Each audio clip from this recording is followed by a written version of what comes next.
We've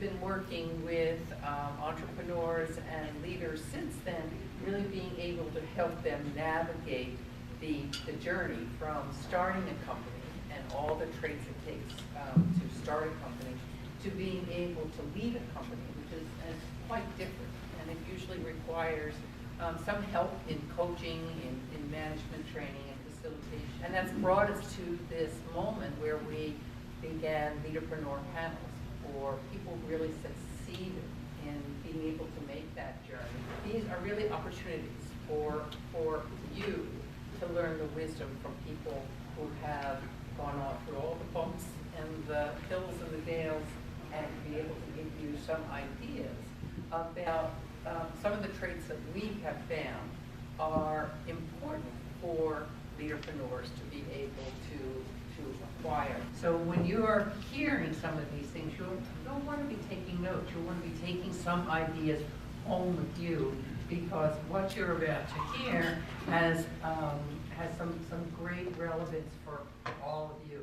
We call it the box checking mentality that is pervasive in the pharmaceutical industry, where people just do what they're told to do or what's always been done, and we are trying to bust that up.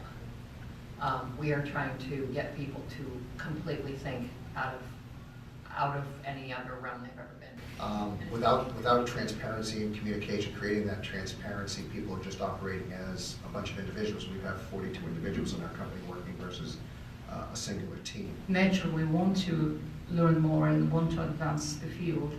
So we found ways to do things that other people weren't willing to or weren't interested to. But we're not looking for a sale because we don't want to do it any other way but what we think is the best way. We're not in it for the money. We're in it to change the world, kind of thing. To be able to get the most out of them, it's not only creating clarity of what we're trying to accomplish as a whole, but then what do they need to do within their area of responsibility that will roll up to the total success of the team. So it was a big jump to all of a sudden leading a company. So for me, it was a lot of learning to do in a very short amount of time, in real time, while things are happening and the clients need reports and things like that. I was just determined and facing forward, and this is going to be fine, and we have a plan. And it was a huge change for me because it made me realize that I know how to do this, and I can be confident, and I should make the decisions, and I'm the champion of the company and of the people, and it completely transforms everything. You really have to understand the motivations of the people on your team to get the most out of it.